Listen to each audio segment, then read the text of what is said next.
Շնորհակալություն պարոն Կարապետյան այս հնարավորության համար։ Պարոն Կարապետյան, այնուամենայնիվ 734,000 գուցե ավելի մարդ ըստ էության գոնե այս հաշվարկների պայմաններում իշխանությանը ձայն չի տվել։ Եվ կարծում եմ ընդդիմության նպատակը միայն իշխանություն հանուն իշխանության չէր, այլ կանխելու Ալիևյան հակ անթուրքական այն ծրագրերը, որը պատրաստվում է իրականացնել Փաշինյանը։ Երեք Թուրքիայից արդեն ազգայնական ուժերի ղեկավարը Բաղչելին բառացի ուղիղ արդեն ասաց, որ առանց բաների,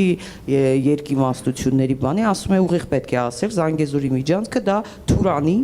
Թուրանի ճանապարհն է, որով իրենք փորձելու են թուրքական աշխարհը միավորել։ Ադրբեջանից ասում են, որ ՔՊ-ին հաջողության հասնելու համար իր հաջողությունը համարում են, որ սահմանադրությունը փոփոխեն ու արդեն Զանգեզուրի միջանց մյուս պլաններ իրագործեն, պետք է լինելու ընդդիմությունից գողանալ 7-8 ձայն։ Իրենք հաշվարկները անում են, որ իրենց 71 ձայնը լրիվ ՔՊ-ի ձայնը բավական է, որպեսզի անեն։ Հիմա ըստ էության ընդդիմությունը կարևոր խնդիր ունի, որ չփոշիացնի այդ ձայները։ Ես ինչքան հասկացա ձեր նշած ճանապարհային քարտեզից, բայց վերջնական հասկանալի չի։ Մանդատները վերցնելու են, այդ թվում սահմանադրական դատարան են դիմելու, փողոցային պայքար է անելու, ճիշտ հասկացա, թե դեռ մանդատները վերցնելու հարցնել է այսպես տրված, որտեղ 734,000 ձայնը դա լուրջ ձայն է, այսինքն դա այն է, ինչի չհասավ Նիկոլ Փաշինյանը, չէ, ինքը ուզում է սահմանադրական մեծամասնություն։ Հիմա բոլորի սպասումը դա է հստակ։ Ձեր կարծիքով եւ արդյոք այս հարցը արդեն քննարկվել է վերջնական վերցնել, չվերցնել, այդ որ ասում եք միասնական քայլեր անել։ Նայեք, բոլոր դեպքերում նորից եմ կրկնում, Նիկոլ Փաշինյանը չի հաղթել այս ընտրություններում։ Եթե վերցնենք այն ընդդիմադիր ուժերը, ովքեր այսպես ասած վառեցին ժողովրդի քվեները, եթե դա չբաշխվեր քաղաքացիական պայմանագիր ուժը չօգտվեր այդ քվեներից, բոլոր հաշվարկներով երևում է, որ իրենք չեն հաղթել այս ընտրություններում։ Բայց իրենք փորձում են գրանցեն դա որպես հաղթանակ։ Եվ ամենակարևորը իրենք եւ իրենց աջակցող ուժերը սկսեցին զարգացնել այն նարատիվները, որ ընդդիմությունը չպետք է վերցնի մանդատները։ Քանի որ եթե մանդատները ընդդիմությունը չի վերցնում, իրենք ստանում են հնարավորություն միանձնյա կառավարել ազգային ժողովում, բոլորս հասկանում ենք, որ կամ իրենք կօգնեն, կանցնեն այնպիսի ուժեր, ինչպիսին ասենք Արամ Սարգսյանը կամ կան անհասկանալի ուժեր նույնպես, ովքեր կապահովեն իրենց թե սահմանադրական մեծամասնություն, թե ցանկացած քվեարկություն, դրա համար մի կողմում այս խնդիրն է։ Երկրորդ կողմում իշխանության լեգիտիմություն ապահովելու խնդիրն է։ Ես ուզում եմ այդ հարցը քննարկելով ընդդիմադիր բոլոր ուժերի հետ, մենք հասկանանք, կվերցնենք մենք մանդատները, չենք վերցնի մանդատները, մենք պայքարելու ենք, քանի որ մենք մեր պետությունը ունենալու է ոչ լեգիտիմ իշխանություն եւ ունենալու է Ադրբեջանի եւ Թուրքիայի ձևավորած մեխանիզմը Հայաստանում,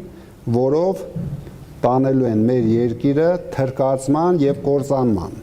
Մենք ամեն ինչ անելու ենք, խանգարենք այդ process-ներին։ Ինչ վերաբերվում է մանդատների վերցնելուն, մենք դեռ ժամանակ ունենք, մենք հիմա բողոքել ենք սահմանադրական դատարան, ակտիվ մասնակցելու ենք այդ process-ներին, քանի որ լինելու է բաց քննարկում սահմանադրական դատարանում։ Եվ այդ օրերին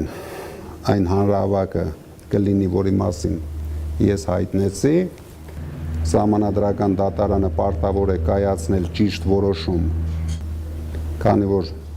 ոչ մեկը չի կասկածում, որ Բարգավաճ Հայաստան կուսակցությունը անցել է 4%-ի շեմը, բայց բոլորիս աչքի առաջ ինչպես իրենք չեղարկեցին ամենը երկու ընտրատարածք եւ այդ հարցին տվեցին ամբողջությամբ ապօրինի լուծում։ Դրա համար հույս ունենք Սահմանադրական դատարանում առաջին հերթին ճիշտ որոշում կայացվի, նոր ընտրություններ եթե պետք է անցկացվի։ Սահմանադրական դատարանից։ Հույսեր ունենք, որպեսզի Սահմանադրական դատարանը կայացնի ճիշտ որոշում։ Դրա համար հիմա հայտարարում եմ այն կուսակցությունները, ովքեր իրոք ցանկություն ունեն, ովքեր իրոք պայքարում են, ովքեր 7 խաղ չեն խաղում Փաշինյանի հետ, մասնակցեն այս process-ներին, բաց, թափանցիկ, մեր ժողովուրդը պետք է տեսնի, որ ուժերը իրոք պայքարում են Փաշինյանի դեմ, որ ուժերը օգնում են Փաշինյանին, բայց խաղում են ընդդիմադիր դիրքերից։ Մենք պետք է դա բացահայտենք մեր ժողովրդի առաջ։ Այս հարցին լրացում անեմ, շատերի մտավախությունը դուք եք լսել այդ մասին, որ ԿՊ-ն կարող է, ինչպես ադրբեջանցիներն էլ ասեն, այդ 7-8 կամ 9 ձայնը անասնագողություն տերմինը մեր քաղաքական միջավայրում արդեն շատ ակտուալ տերմին է, որ կարողանան վերցնել, ընդդիմադիր ուժերից գողանան, մարդագողություն անեն, ինչպես եղավ նախորդ պարլամենտի ժամանակ։ Դրա հետ կապված նույնիսկ ասում են պետք է թուղթ ստորագրեն, նոտարով հաստատեն, հյում հայտարարություն անեն եւ այլն։ Ոնց եք դա կանխելու, սա դրան հավելել։ Եվ երկրորդ հարցը, այս լրացում էր ինձ կներեք, եւ երկրորդ հարցը Նիկոլ Փաշինյանը գինը այս ընտրություններում, այսպես ասած, ճակերտավոր հաղթելու, որ այդ Թրամփով, Մակրոններով, չգիտեմ, Ռուսաստան լինի, Թուրքիա, Ադրբեջան, գինը պարզ է։ Զանգեզուրի միջանցք, Սյունիք, հակառուսականություն էս ամեն ինչն է։ Գինը դա է։ Հիմա արդեն այդ երկրները իրենից ասում են տղա ջան, ժամանակն է պիտի վճարես։ Ընդդիմությունը դուք պատրաստ եք այդ գինը գնի տակ մտնել, նրանք, որովհետև դուք ասում եք պիտի դիմենք այդ երկրների ղեկավարներին, դեսպաններին, այդ դեսպանները եկել են օրինակ ձեզ տեսել։ Ինձ շատ հետաքրքիր է, որովհետև դուք ընդդիմության առաջնորդը կալանավորված եւ կալանքի տակ, տնային կալանքի տակ չէր կարողանում Քարոզ Արշավանցնել։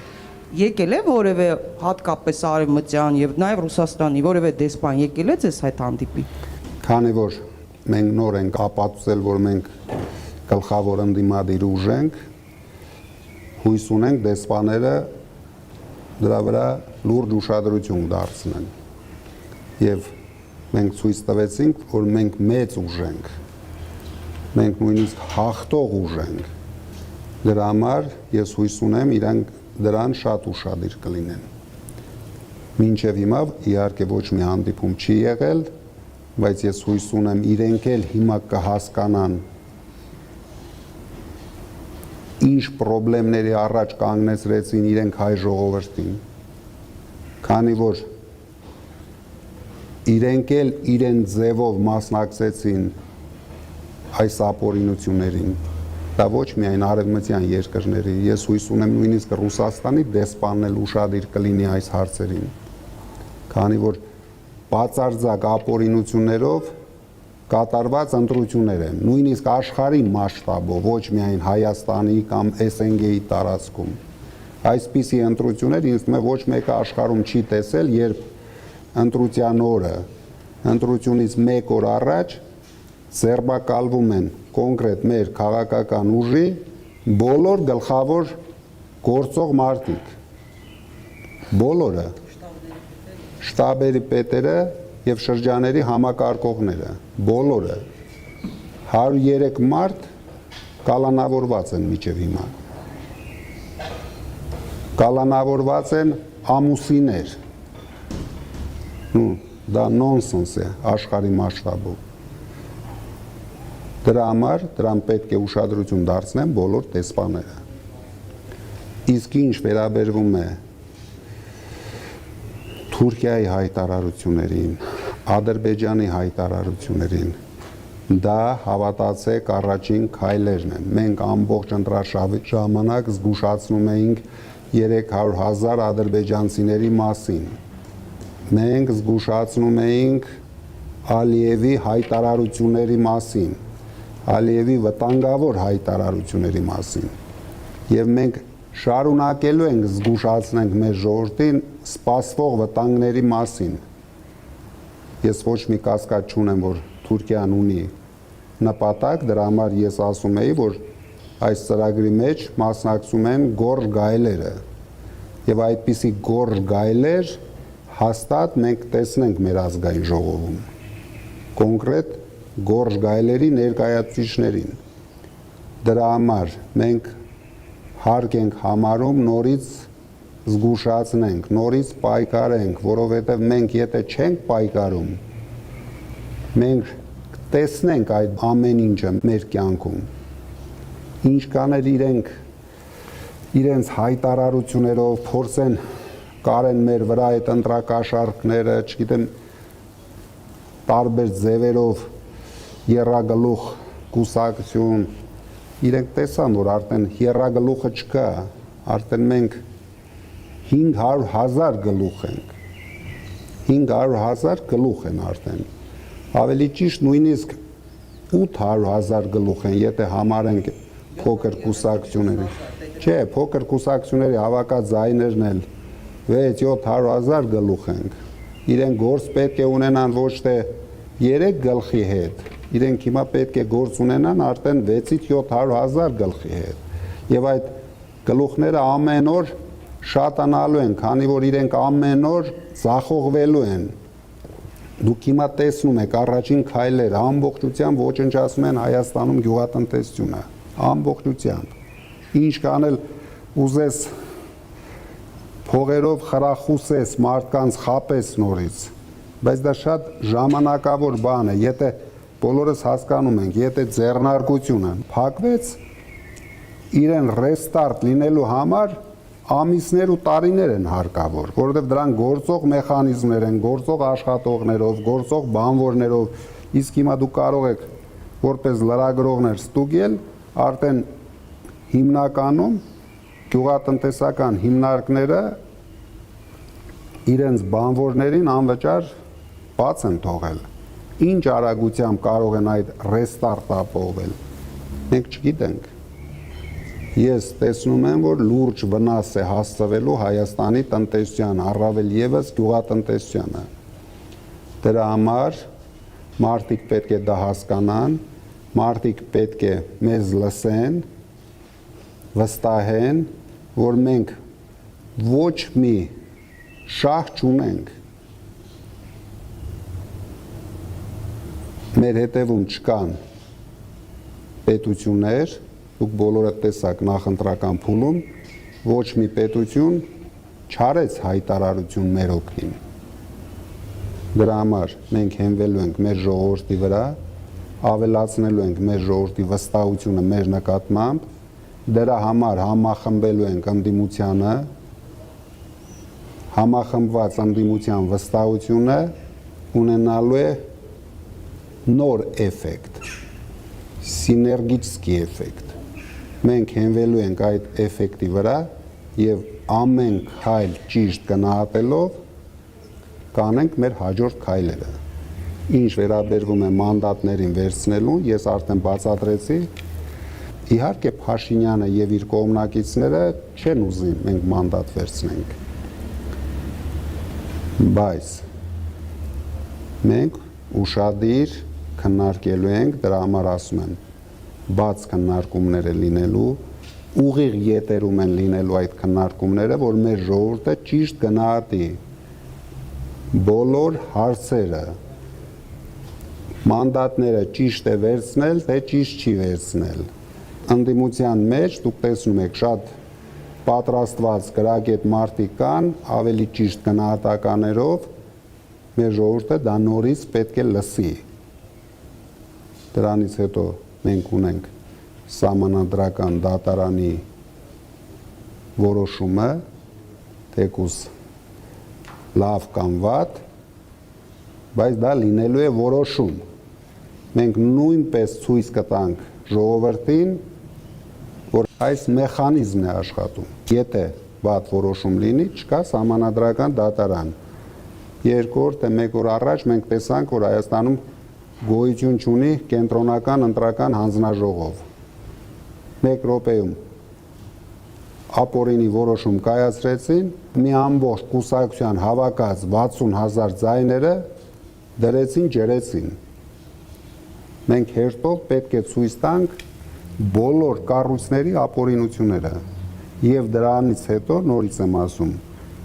արդեն ամբողջական ընդդիմությունով որոշենք մեր հաջորդ ու գլխավոր քայլերը։ Անասնագողություն։ Ինչ վերաբերում է դրան։ Մենք ձևավորել ենք լավ թիմ, ես վստահ եմ ուժեղ թիմ, ես մեր մասով կարող եմ ասել։ Իհարկե իրենք փորձեր անելու են, մենք իլյուզիաներ չունենք, բայց վստահ եմ մեր մարդկանց ուժի վրա, դե իհարկե մենք էլ ենք փորձեր անելու։ Դա միակողմանի չի լինելու, քանի որ իրենք արդեն չունեն լեգիտիմ իշխանություն։ Մի բան է դու ունես լեգիտիմ իշխանություն, դու ուժեղ ես եւ ուժեղ կայուն իշխանությունով մարդիկ կձգտեն մաս կազմեն այդ իշխանության մեջ, բայց եթե դու ունես ոչ լեգիտիմ իշխանություն, մազից կախված իշխանություն, ես չեմ հավատում հայ երիտասարդի, հայ մարդու, որ ցանկություն կունենա մաս կազմի այդ իշխանության մեջ։ Մենք հակառակը հույս ունենք, մեծ հույսեր ունենք։ Բաժանորդագրվեք Արմաթ մեդիայի ալիքներին սոցցանցերում, հետևեք մեզ նաև Արմաթ Մեդիա AM կայքում։